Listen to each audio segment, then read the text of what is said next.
오늘도 주의 은총과 은혜가 예배에 참석한 모든 분들에게 있기를 주 이름으로 축원합니다. 오늘 여러분 차고 넘치는 감사라는 제목으로 우리 추수감사절을 한 주 앞두고 오늘 말씀을 통해서 은혜 받기를 원합니다. 차고 넘치는 감사. 하루에 여자가 사용하는 단어가 25,000 단어라고 하고요. 남자가 사용하는 단어가 7,000 단어래요. 근데 그 수많은 말 중에서 우리 여러 가지 말 가운데 기름을 치듯 또 음식할 때 양념을 치듯 우리의 삶을 윤택하고 기분 좋게 하는 말이 있다면 무슨 말이 있을까요? 오늘 주제처럼 감사가 아닐까 싶어요. 감사합니다. 땡큐. 이 땡큐는 여러분 우리 삶 속에서 힘들고 어려울 때 기쁨을 주는 말이 되고, 또 고맙습니다 라는 그런 표현은 상대방이 돈을 주어서 고마운 게 아니라 어떤 일을 할 때 그 사람에 대한 존경의 표시가 거기 담겨져 있기 때문이죠.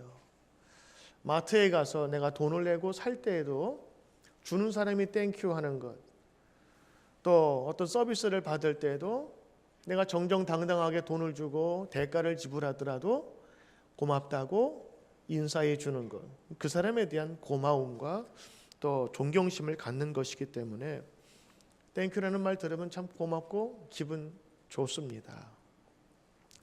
시편 50편 23절에 보면 감사로 제사 드리는 자가 여호와를 영화롭게 한다 그랬습니다. 제사를 드릴 때에 감사로 제사를 드릴 때 그것이 하나님을 기쁘게 하신다라는 것입니다. 시편 100절의 100장에 보니까 감사함으로 그 문에 들어가며 찬송함으로 그 궁정에 들어간다 그렇게 했어요. 여호와의 전에 들어갈 때에 감사함으로, 또 주님에 대한 고마움으로 그 성전에 들어간다고 하는 거죠.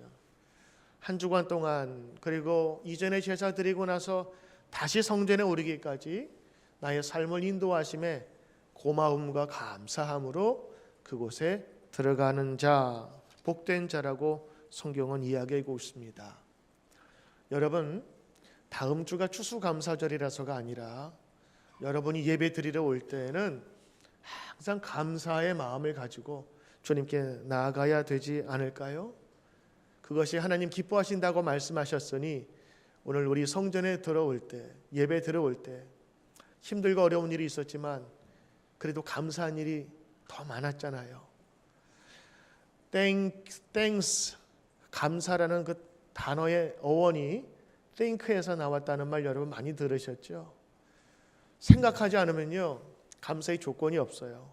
그런데 한번 생각해보고 입장을 바꾸어 혹은 나의 삶을 되돌아보면 내가 받은 것이 얼마나 많고 감사한 것임을 깨달을 수 있는 것입니다. 오늘 여러분들이 성경 말씀을 읽었는데 오늘 골로새서 2장 6절 7절에 있는 말씀인데요, 오늘 이 말씀 사도 바울이 골로새 교회에 준 귀한 교훈의 말씀으로 특별히 자신이 감옥에서 있을 때 이것을 쓴 것으로 자신의 상황은 어려웠지만 골로새 남아있었던 교인들에게 꼭 부탁하고 싶었던 말은 믿음 가운데 서 있는 사람들이여 너희 믿음에 감사를 넘치게 하라. 그러니까 믿음이 있는 사람은 당연히 믿음이 있는 건데 그 믿음 있는 사람이 어떻게 살아야 되는지 분명히 말해주고 있어요. 어떻게 해요? 감사로 살되 감사가 넘치게 하라. 바울은 골로새서 2장 6절에서 그러므로 너희가 주 예수 그리스도를 받았으니라는 말씀으로 시작합니다. 이것이 바로 성도가 감사해야 될 이유라고 하는 것입니다. 너희가 그리스도 예수를 주로 받았으니, 너희가 그리스도 예수를 주님으로 인정하고 고백하도록 성도가 되었으니, 너희의 마음 가운데 그리스도 예수가 주인이 되었으니 그러므로 감사하라. 우리 성도가 감사해야 될 이유가 여러 가지가 있겠죠. 우선 세상 사람들이 얘기하는 감사할 때 그 조건은 뭐죠? 내가 행복해져서, 무엇을 가져서, 또 내가 얻고 싶은 것을 취득해서, 그래서 내가 갖고 소유하면서 그러면서 고마움을 느끼는 것 아니겠어요? 이것은 예수 믿는 사람이나 예수 믿지 않는 사람이나 우리가 똑같이 가정교육이나 학교교육을 배우면 누구나 감사에 대한 예절을 배우는 첫 과정입니다. 그런데 예수 믿는 사람은 감사의 이유가 좀 달라야 돼요. 그것을 넘어선 감사가 또 하나 있는데 바로 주 예수 그리스도가 우리의 주인이시고 구세주이기 때문에 감사하라고 고백하고 있는 겁니다. 이게 다른 거예요. 세상 사람들은 세상의 가치로 고마움을 느끼는 거예요. 그런데 우리들은 주 예수 그리스도를 주로 받았으니 감사하라고 하는 말씀입니다. 벌써 뿌리가 다르죠? 근원이 달라요. 세상 많은 사람들은 자기가 어떤 혜택을 입으면 고마움을 느껴서 거기에 대한 응답으로 감사하지요. 물론 우리도 그렇게 살아야 되겠습니다만 세상 사람들은 조건적인 감사잖아요. 잘해주면 감사하지만 못해주면 안 감사. 나에게 좋은 일이 있으면 감사하지만 내 상황이 좀 어려우면 감사하지 못하잖아요. 이 조건적인 감사거든요. 그런데 성도는 무엇으로 감사해야 되느냐? 오늘 사도 바울이 얘기합니다. 그것은 우리가 그리스도 예수를 주로 받았기 때문이다 라고 하는 것입니다. 누구를 받았어요? 주 예수 그리스도. 왜 그리스도 예수를 받았기에 기뻐해야 될까요? 바로 그 이유는 주님께서 우리를 구원하시고 새 생명 주셨기 때문인 것입니다. 우리 1:1 양육을 같이 이렇게 하면서 지난 주간에 그 과목의 제목이 그거였어요. 예수님을 믿으면 어떤 복을 받습니까? 여러분, 예수 믿으면 어떤 복 받습니까? 자녀가 잘 되고 승진하고, 물론 하나님께서 믿는 자에게 능력 주시지요. 그러나 근원적인 축복이 있다면, 가장 큰 복이 있다면 세상 직장이나 학교나 어떤 경험에서도 얻을 수 없는 가장 귀한 복이 있다면 그 세 가지 얘기하는데, 첫 번째가 죄의 사하심을 입는 것. 그렇죠? 어디서 죄의 사하심을 받겠어요? 두 번째는 예수님 믿음으로 하나님의 자녀가 되는 특권을 받은 거예요. 신분의 변화죠. 세 번째는 영원한 생명을 얻습니다. 그래서 이거는 우리 이 세상 살아가는 동안뿐만 아니라 우리가 죽음 앞에서도 당당할 수 있는 이유가 바로 거기 있는 것이지요. 다른 거는 있고 없어도 되지만 이 구원의 문제는 없어서는 안 되잖아요. 그래서 오늘 사도 바울은요, 우리가 주 예수 그리스도를 받음으로 복받은 사람이고 그 큰 복을 생각할 때마다 우리는 감사하고 기쁨으로 살아야 된다고 하는 것이. 우리의 감사의 조건이 여러분 어떻습니까? 가지면 행복하고, 잃어버리면 불행하고, 내가 주머니에 넣어 있으면 행복하고, 내가 비어 있으면 왠지 모르게 내 상황이 슬프고 어렵다는 그런 생각 안 해보셨습니까? 오늘 믿음으로 살고 있는 사람들도 이 소유에 따라서 감사와 혹은 감사하지 못하는 삶을 살고 있다고 해도 과언이 아닐 것입니다. 제 아내와 함께 요즘에 왜 이렇게 감사가 적어졌을까라는 얘기를 하는 중에 이런 결론을 얻었어요. 우리가 너무 받은 것에 대해서 익숙해서 그렇다고, 너무 당연하게 생각을 한다고. 그러니까 감사가 있을 수가 없지요. 어떤 사람이 돈을 진짜 많이 벌었어요.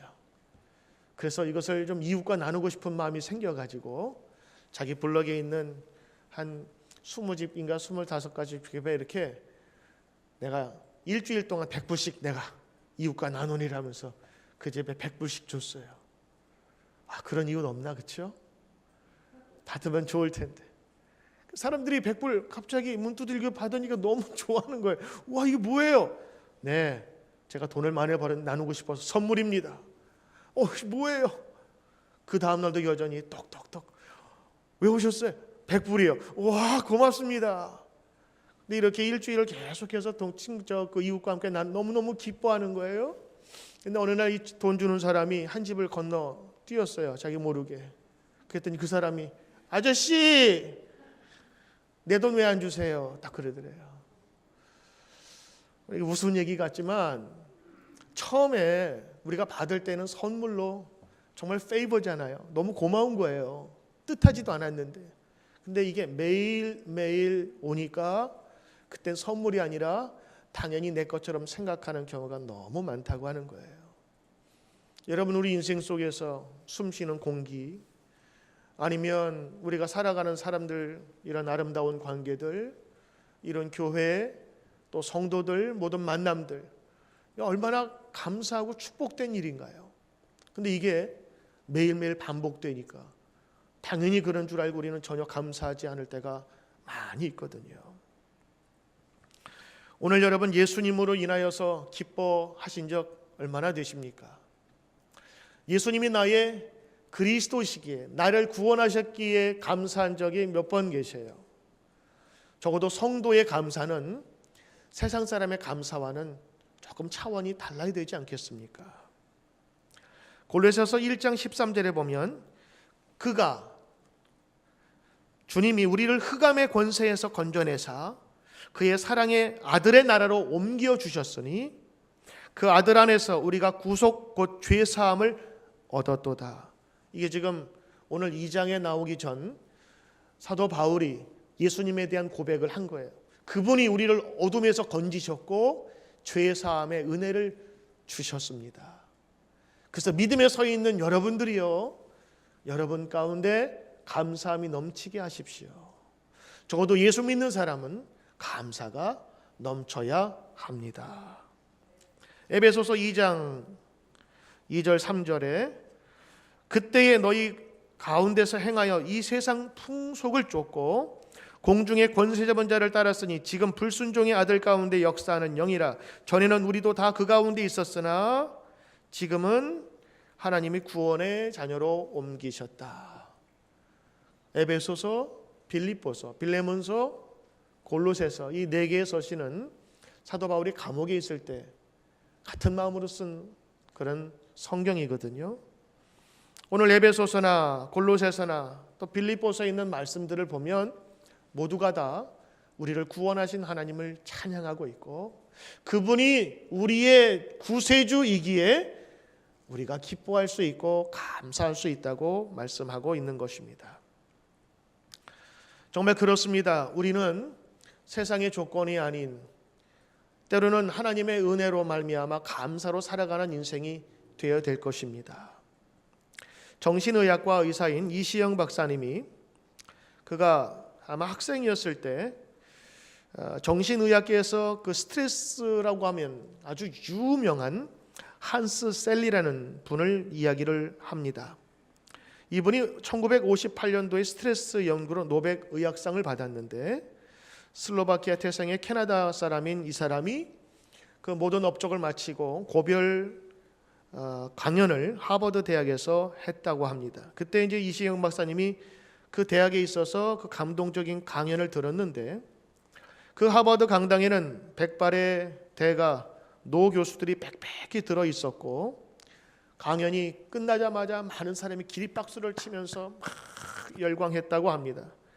강연이 끝나고 내려가는데 웬 학생이 길을 막았고 선생님, 우리가 스트레스 홍수에 살아가야 하는데 박사님이 받으신 노벨상처럼 우리 스트레스 해소를 어떻게 할 수 있는지 그 비결을 하나만 알려주십시오. 그러자 이분이 딱 한마디 했다고 합니다. Appreciation. 감사하십시오.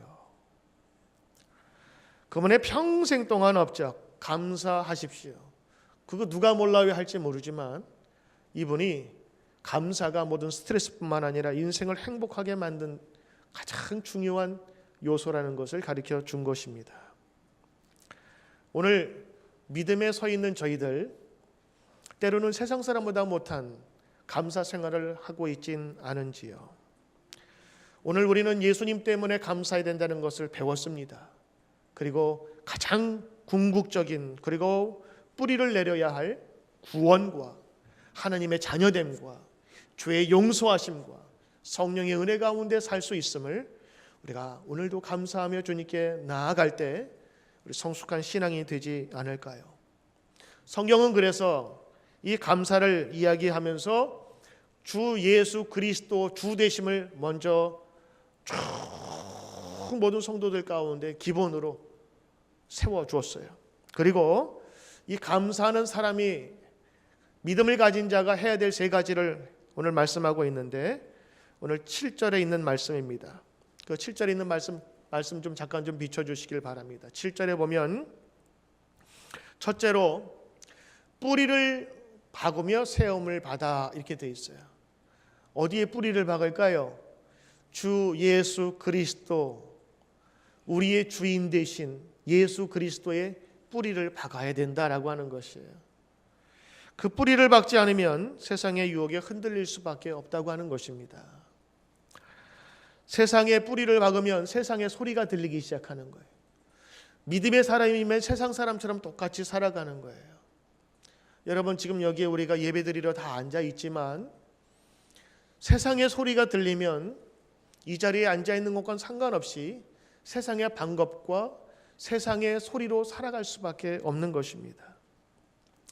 우리 추수감사절은 이 땅 선구자로 온 그 믿음의 조상들이 정말 어려운 지경에 그 지경에서도 하나님께서 주신 은혜 감사하면서 시작한 것이 추수감사절이거든요. 그런데 요 근래에 세상의 소리는 감사의 추수감사절보다 더 많은 물품을 팔고 수많은 상품을 사는 그런 소비 문화의 대결장으로 바뀌어져 갔어요. 미국의 문화가 무슨 문화냐? 대중문화 뭐 여러 가지 있을 수 있지만 그 중에 하나가 소비 문화 아닙니까? 소비를 장려하고 소비가 있어야 가장 큰 미덕인 것처럼 생각하는 그 시대가 지금 우리 미국 사회거든요. 추수감사하면 생각나는 단어 뭐 있을까요? 블랙 프라이데이 아니에요? 세일 아니 세일? 그래서 추수감사절만 되면은 벌써 마음이 들떠가지고 막 리스트 갖고 있잖아요. 한국에서 처음 오신 분들은 잘 모르겠지만 여기 살다 보면은 진짜 블랙 프라이데이 그런 날이 없어요. 30% 정도 40% 살 수 있으니까 줄이요. 옛날에 얼마나 길었어요. 불과 한 5년 10년 전만 해도요. 밤새 그거 텐트 쳐놓고 그러다가 문 열리면 확 들어가고 저도 그거 해봤어요. 저는 밤샐 자신이 없어서 7시에 갔는데 7시에 사람이 너무 많아. 결국에는 하나 짚고 줄 서다가 다시 왔어요. 요즘에 추수감사절은 블랙 프라이데이. 요즘에는요.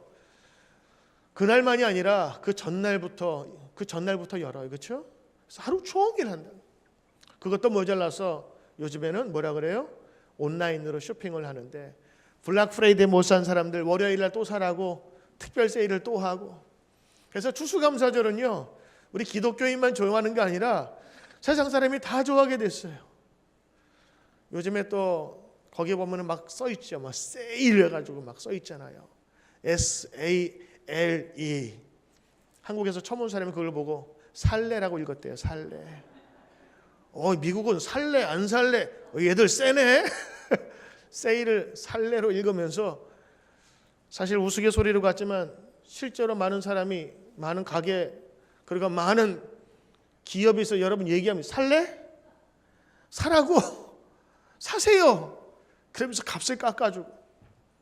진짜 추수감사절은 믿음을 지키기 위해서 온 선조들이 100여 명이 온 많은 사람이 있었지만 거기에 절반이 죽어나가도 그래도 그 다음에 하나님께서 새로운 땅에서 예배드리게 하신 것을 감사드린 거 추수감사절인데 이제는 그 의미가 이런 소비 문화로 다 사라져 버렸어요. 오늘 사도 바울은요. 뿌리를 박으래요. 어디에요? 예수님의 뿌리를 박으래요.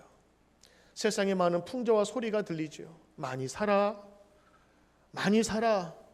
많이 가지십시오. 많이 소유해야 합니다. 그런데 세상의 소리보다 예수님의 뿌리를 두고 살라고 하는 거예요. 우리는 적어도 예수님께서 우리의 주인이셔서 하나님의 자녀됨, 죄의 용서하심을 우리는 이미 받은 사람이기에 그 감사와 감격으로 뿌리를 두라고 하는 것입니다. 여러분, 두 번째, 오늘 말씀 가운데 교훈받은 대로 믿음에 굳게 서라라고 하는 것입니다. 뿌리를 박아서 흔들리지 않게 한 다음에는 그 다음에 서야 합니다. 서는 과정은 뭐죠? 줄기가 나는 과정이지요. 줄기가 나면 튼튼해져요. 그리고 거기에 가지가 나고 뿌리에서 계속적으로 빨아올린 그 영양분으로 꽃을 피우고 열매를 맺습니다. 이것이 성도의 감사의 자세요, 신앙의 자세라고 하는 것입니다. 여러분, 저는 오늘 이 말씀을 드리면서 사도 바울을 좀 소개하려고 합니다. 사도 바울은 우리가 지금 사도 바울, 그래서 아주 유명한 사람처럼 이야기하고 있지만 실제로 사도 바울의 삶은 그렇게 넉넉하거나 존경받는 삶이 아니었습니다. 서신서 맨 앞장에 보면 나는 그리스도의 종이라고 고백하고 있는데 실제로는 자기 자신을 지금 보호하고 쉴드를 치고 있는 거예요. 왜냐? 사도 바울은 예수님의 제자라기보다는 예수님의 핍박자였거든요. 여러분, 제자들을 많이 잡아 죽였어요. 다메섹에 가다 예수님 만나서 그러지 그 전까지는 예수 믿는 사람이 벌벌 떨던 그런 무서운 사람이었습니다. 근데 어느 날 갑자기 예수님의 제자가 되었대요. 누가 믿겠어요? 저거 사기쳐서 그리스도의 공동체에 와서 다 모든 사람을 잡아가려고 지금 스파이로 들어왔구나 생각했거든. 오해를 많이 받았어요. 그리고 그 사람은 유대인이었잖아요. 유대교의 신봉자였다가 그리스도를 믿게 됨으로 말미암아 유대교에서도 이방인이 되었고 나쁜 사람이 되었어요. 어디에나 쓸데가 없는 거였어요. 더군다나 사도 바울은 자기가 개척한 고린도 교회에서 배척당했어요. 자기가 창립한 교회고 자기가 세리까지 주었는데 그 교인들이 사도 바울이 오는 것을 원치 않아서 거부했단 말이죠. 사도 바울은 그런 아픔이 있었던 사람이에요. 그의 모양은 어땠는지 머리는 듬성듬성 빠져서 많이 머리숱도 없고 코는 매부리 코라고 그러고 또 키도 작고, 그래서 성경에 보면 그 외모는 그렇게 출중나지 않으나 그런 힘이 있다라고 하는 것을 보면 사도 바울의 외모가 그렇게 뛰어나지 않았어요. 더군다나 사도 바울이 그가 전도할 때 아픔이 하나 있었는데 그 아픔, 병이 있었거든요. 그 병을 위해서 목숨을 걸고 3번씩이나 정말 금식하면서 열심으로 기도했어요. 40일 작정 금식 기도 한번 했을 거고 또 서원 기도하면서 한번 오랫동안 기도했을 거고 작정 새벽 기도하면서, 근데 그렇게까지 기도했는데 하나님이 안 들어주셨네요. 사도 바울은 기도에 거부를 받은 그런 느낌을 가진 사람이었어요. 그런데 마지막 하나님께서 말씀하셨죠. 내 은혜가 내가 족하다. 근데 그 말씀을 받아들이게 됨으로 말미암아 부족하지만 그의 은혜대로 살게 되었어요. 사도 바울은 그의 인생 속에서 마지막 전도하기 위해서 로마로 갔는데 결국엔 로마의 감옥 안에 갇히게 되지요. 그래서 그 로마에서 감옥에서 쓴 서신이 바로 오늘 여러분이 읽으신 골로새서, 에베소서, 빌립보서, 빌레몬서라고요. 그런데 이렇게 고난 가운데 있었고 인생을 뒤져보면 감사할 일이 없을 것 같은 그 사도 바울이 로마의 감옥에 있으면서 편지를 쓰는 내용은 이전에 있었던 것보다 훨씬 더 기쁨이 있었고 소망이 있는 어조로 쓰게 돼요. 이것이 신앙의 비밀이요, 예수 그리스도의 제자의 참된 힘이요, 감사의 원천이 어디서 나오는가를 알 수가 있는 것입니다. 빌립보서는 기쁨의 서신이라고 그러거든요. 왜냐하면 기쁨에 대한 얘기가 참 많아요. 골로새서도 오늘 말씀 보면은 그런 말씀이 계속해서 나오는 거예요. 우리를 진노의 자식에서 건져내었는데 이제는 그 그리스도 안에 뿌리를 내리고 굳게 서서 거기에 마지막 오늘 여러분이 주고 싶은 말씀, 감사를 넘치게 하라. 오늘 이것이 감옥 안에서 사랑하는 골로새 교인들을 향해서 준 말씀입니다. 여러분, 우리 복음상을 중에서 그런 찬양이 있지요. 날 구원하신 주 감사, 모든 것 주신 것 감사. 날 구원하신 주 감사, 모든 것 주심 감사. 지난 추억이 내 감사, 주 내 곁에 계시네. 향기로운 봄철의 감사, 외로운 가을날 감사. 사라진 눈물도 감사, 나의 영혼 평안해. 이 가사의 첫 번째가 뭐죠? 날 구원하심에 감사. 오늘 이분은 골로새서를 읽었나 봐요. 이분은 에베소서를 읽었나 봐요. 그의 감사의 첫 번째가 가져서가 아닌, 누려서가 아닌 날 구원하신 주님이기에 감사하고 있는 것입니다. 사랑하는 성도 여러분, 오늘 세 번째로 간곡하게 부탁하고 있어요. 믿음의 뿌리를 내린 여러분들이요, 성도들이요, 신자들이요, 이제 여러분의 믿음의 삶 가운데에 감사를 나타내 보이라. 영어로는 이게 넘치게를 overflow라고 했거든요. overflow는요, 어떤 거냐면 뚝이 있는데, 강이 있는데 강이 넘쳐나는 거예요. 여기에 컵이 있는데 물을 붓을 때 물을 부어서 넘치게 하는 거예요. 그럼 넘치면 어떻게 되죠? 이 물이 컵을 싸게 되지요. 성경 보면 성령 충만하라고 하셨잖아요. 성령 충만은 꽉 채운 상태가 아니라 넘치는 거예요. overflow, 좀 오버하라는 거예요. 저는 그래서 오늘 이 말씀을 이해하면서 감사는 좀 오버할 필요가 있구나. 그렇지 않아요? 여러분 얘기할 때 오버하지 마, 이게 무슨 말이에요? 너무 하지 말라는 글 아니겠어요? 만약에 오늘 제가 할렐루야 그랬는데 여러분들이 아멘 안 그러고 아멘 이러면 제가 여러분 오버하지 마세요 이러잖아요. 근데 감사는 오버할 필요가 있는 거예요. 오버해 보세요. 감사. 여러분 오늘 예배 마치시면 어제 그냥 어느 속에서 준비한 맛있는 고깃국을 먹을 거예요. 먹으면서 우와 한번 이런 거 한번 해봅시다. 우리 여러분 할렐루야 그러면 아멘 좀 해보고, 오늘 예배 끝난 다음에 서로 오늘 너무 좋아지셨네. 우리 안 집사님 우리 한 달 성경 마치고 오셨는데 아니 얼굴이 그냥 뽀얀 게 아프리카에서 오신 분이 아니라 알래스카에서 오신 분 같아. 만나가지고 제가 만나고 싶었잖아요. 그래서 평소 같으면은 집사님 어서 오세요 그럴 텐데 제가 오늘 좀 오버했어요. 어서 오세요. 그리고 허그했어요. 감사와 인사와 축복은 오버해도 될 것 같아요. 감사는 감사할수록 더욱더 큰 감사가 온다고 합니다. 여러분 감사에 대해서 이런 좋은 예화가 있는데, 부시 대통령 때 최초의 흑인 국무장관이 된 파월 장관의 얘기입니다. 그가 젊었을 때 아르바이트하는 공장에서 다른 인부들과 도랑 파는 일을 하게 되었는데, 그때 한 사람의 삽에 몸을 기댄 채 회사가 충분히 임금을 주지 않는다며 불평하고 있었답니다. 그 옆에 한 사람은 묵묵히 열심히 도랑을 파고 있었고, 몇 해가 지난 후 다시 공장에서 아르바이트를 하러 갔을 때 여전히 그 사람은 삽에 몸을 기댄 채 불평을 놓고 있었는데, 열심히 일하던 사람은 지게차를 운전하고 있었고, 여러 해가 흘러 그곳에 다시 갔을 때 삽에 기댄 채 불평하던 사람은 원인 불명의 병으로 장애인이 되어 회사에서 쫓겨났지만 열심히 일하던 그 사람은 그 회사 사장이 되어 있었답니다. 그 이야기를 겪으면서 이 파월 장군의 인생에 큰 교훈이 되었다고 해요.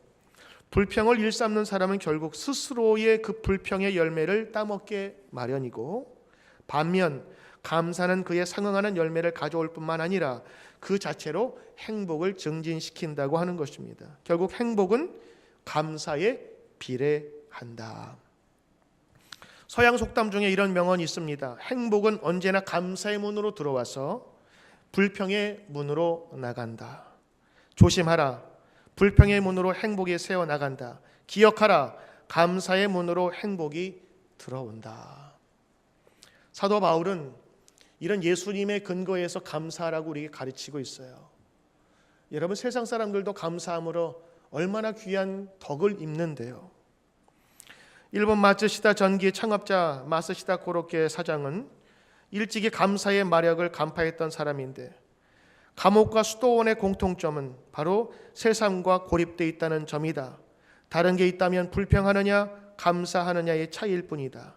감옥이라도 감사하면 수도원이 될 수 있다. 여러분, 저는 이런 세상적인 여러 이야기들이 참 많이 있지만 특별히 오늘 예수 믿는 사람들이 어떻게 감사해야 되는가를 오늘 여러분과 함께 말씀을 나눴어요. 더 이상 말씀드리지 않고 이제 말씀을 정리할까 합니다. 사도 바울은요, 남아있었던 성도들을 향해서 꼭 부탁하고 싶었던 것이 있었어요. 오늘 에베소서, 빌립보서, 골로새서. 여러분, 제가 에베소서에 있는 말씀 하나 읽어드릴게요. 1장 15절 말씀인데, 이로 말미암아 주 예수 안에서 너희 믿음과 너희 모든 성도를 향한 사랑을 나도 듣고 내가 기도할 때에 기억하며 너희로 말미암아 감사하기를 그치지 아니하고. 여러분, 이게 지금 에베소서 이야기인데 감옥에서 썼던 골로새서의 논조와 똑같아요. 그리고 빌립보서에 보면 1장 2절부터 이렇게 말합니다. 하나님 우리 아버지와 그리스도 예수 그리스도로부터 은혜와 평강이 너희에게 있을지어다. 내가 너희를 생각할 때마다 나의 하나님께 감사하고 내가 기도할 때마다 너희 무리를 위하여 기쁨으로 항상 기도함은. 사도 바울은 기도할 때 기쁨과 감사라는 두 가지 양념을 썼어요. 반드시 기도하며 감사했고 감사하며 기쁨으로 기도했던 것을 보게 됩니다. 오늘 빌립보, 골로새, 에베소서 다 똑같이 감옥에서 썼는데 감옥에 처해 있는 자신의 상황은 전혀 고려치 않은 듯 세상 밖에 있는 성도들을 향하여 예수님 뿌리를 두고 그리고 거기에 굳게 서서 감사가 넘치게 하라. 좀 다른 말로 하면 감사가 오버되게 하라. 좀 심하게 하라. 넘치게 하라는 거예요. 감사가 있는 정도가 아니라 여러분 가운데 그냥 차고 넘쳐서 옆에 있으면 물 튈 것처럼 저 사람만 있으면 감사가 저절로 나와. 저도 어저께 우리 교회 보일러가 자꾸 물이 새가지고 물통을 좀 놨거든요. 이 추운 겨울날 보일러 안 돌아가면 여러분 얼굴이 얼마나 굳어지는지 제가 알거든요. 그래서 보일러를 살려야 돼요. 물통을 봤는데 어제 12시에 내려가 보니까 이만큼 찼어요. 낮에 2통을 치웠는데 또 신정로님이 2통을 또 치웠는데 그래서 12시에 그 통 무거운 거 끌고 나가서 다 버렸어요. 아휴, 이건 뭐 교회 얻으니까 진짜 힘들어 죽겠네. 이 소리가 막 나오더래 입에서. 근데 다 치우고 나서 내일 감사 설교할 사람이 이거 불평이 너무 많다는 생각이 들면서 번뜩 머릿속에 스치는 게, 와, 우리 2년 전에 여기 올 때 너무너무 좋았는데 새빵살이 할 때 아무것도 할 수 없는 상태에서 여기 와서 그냥 이런 좋은 겨울이면 따뜻하고 여름이면 시원하고 우리 모든 프로그램 다 하고 정말 얼마나 감사했는데 그러면서 그 불평이 쏙 들어가더라고요. 그래서 감사하기로 했어요. 더 넘쳐나라. 내가 밤을 새서라도 퍼내리라. 여러분, 오늘 분명히 꼭 감사 설교하면 이상해요. 불평할 게 꼭 튀어나와요. 이상해요. 기쁨을 설교하잖아요. 그러면 꼭 교회에서 무슨 일이 일어나요. 이상하게 마귀와 사탄은요, 우리가 설교하고 들은 것에 반대대로 시험을 주는 것 같아요. 혹시라도 오늘 감사하지 못할 일이 있더라도 오늘 이번 주만큼은 여러분 감사로 살아가면 어떨까요? 사도 바울의 권면입니다. 믿음에 굳게 서십시오. 그리고 믿음에 선 여러분들이요, 성도들이요, 감사가 좀 오버되게 하십시오. 좀 넘치게 하십시오. 그리고 다음 주면 추수감사절입니다. 추수감사절은요, 우리가 감사 안 해도 그냥 예배 드리면 그냥 지나가고 좋은 음식 먹고 끝낼 수 있어요. 근데 진짜 추수감사절을 준비하는 사람은 이번 한 주간 동안 감사 생활을 다짐하는 사람들 아니겠어요? 하나님, 감사할 수 있는 조건이 참 많지, 그래도 감사하길 원합니다. 왜냐하면 그것이 우리를 향한 하나님의 뜻이요, 우리를 향한 사도의 권면이기 때문입니다. 우리 믿음의 선조들이 감사했던 것처럼 상황이 어려워도 감사하겠습니다. 주님, 나를 돌보아 주시옵소서. 오늘도 믿음으로 다짐하고 고백하고 오늘 사도 바울의 권면이 우리 마음 가운데 울리는 저와 여러분 되시길 주의 이름으로 축원합니다.